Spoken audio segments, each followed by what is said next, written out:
राजुला मालूशाही की अमर प्रेम कथा। उत्तराखंड में घटित ये कहानी बहुत पुरानी है। ये दो प्रेमियों की कहानी है। इसमें एक राजकुमार है और दूसरी एक व्यापारी की लड़की। दोनों आपस में ऊंच नीच का भेद बुलाकर एक दूसरे को दिल दे बैठते हैं। उनके सामने एक से एक विकट परिस्थितियां आती हैं, लेकिन वे उनका डट का मुकाबला करते हैं।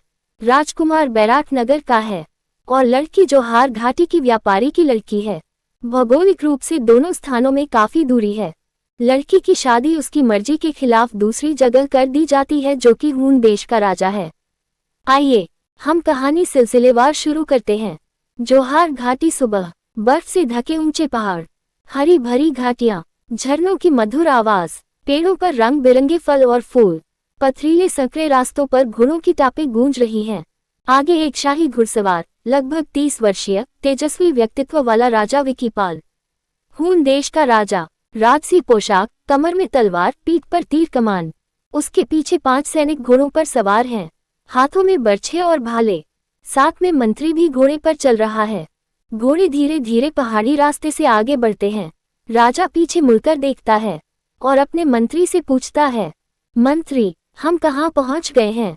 मंत्री घोड़ा आगे बढ़ाते हुए झुकता है और कहता है, महाराज विकीपाल की जय हो। हम इस समय जोहार राज की सीमा में प्रवेश कर चुके हैं।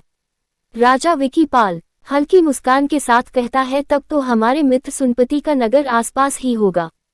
मंत्री उत्तर देता है, जी महाराज। राजा आसपास के प्राकृतिक दृश्य को देखता है और कहता है, थोड़ा विश्राम कर लें और प्यास भी बुझा लें। मंत्री उत्तर देता है, जी महाराज, बस थोड़ा आगे एक निर्मल झरना है, वहीं आप विश्राम करेंगे। राजा विकीपाल, ठीक है, चलो। सभी आगे बढ़ जाते हैं। वे कुछ देर बाद झरने के पास आ जाते हैं। चट्टानों के बीच से गिरता हुआ सुंदर झरना, चारों ओर फूलों की खुशबू। कुछ पहाड़ी युवतियां झरने के पानी में हंसती खेलती दिखाई देती हैं। कोई पानी भर रही है, कोई फूल तोड़ रही है। उनमें सबसे सुंदर एक लड़की राजुला, सादगी में अनुपम सौंदर्य, लंबे बाल, माथे पर हल्की बिंदी, हाथों में फूलों की टोकरी। एक सखी उसके पास आती है और कहती है, राजुला, तुम इतनी गुमसुम क्यों खड़ी हो?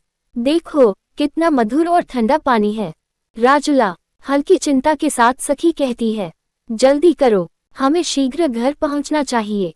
तभी दूसरी लड़की एक सुंदर फूल लेकर आती है और कहती है, राजुला, मैंने इतने सारे फूलों में ढूंढा, पर तुमसे सुंदर कोई फूल नहीं मिला। सभी सहेलियां खिलखिलाकर हंस पड़ती हैं। वे राजुला को घेर लेती हैं। धीरे धीरे सब मिलकर पहाड़ी लोकगीत गाने लगती हैं। झरने की धुन और गीत की मधुरता पूरे वातावरण को स्वर्ग बना देती है। पास की झाड़ियों के पीछे खड़े राजा विकीपाल और उसके सैनिक ये सब देख रहे हैं।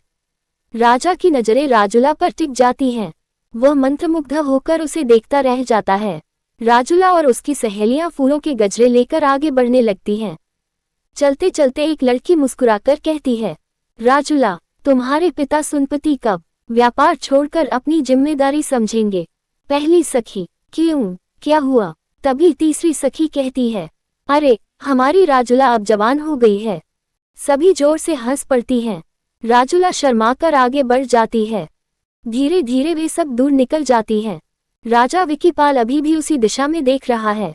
उसकी आंखों में मोहब्बत की चमक जाग जाती है और वह कहीं खोया हुआ सा अपने मंत्री से कहता है, आज हम अपने मित्र सुनपति के यहाँ ही ठहरेंगे। मंत्री राजा के चेहरे की ओर देखकर अर्थपूर्ण मुस्कुराता है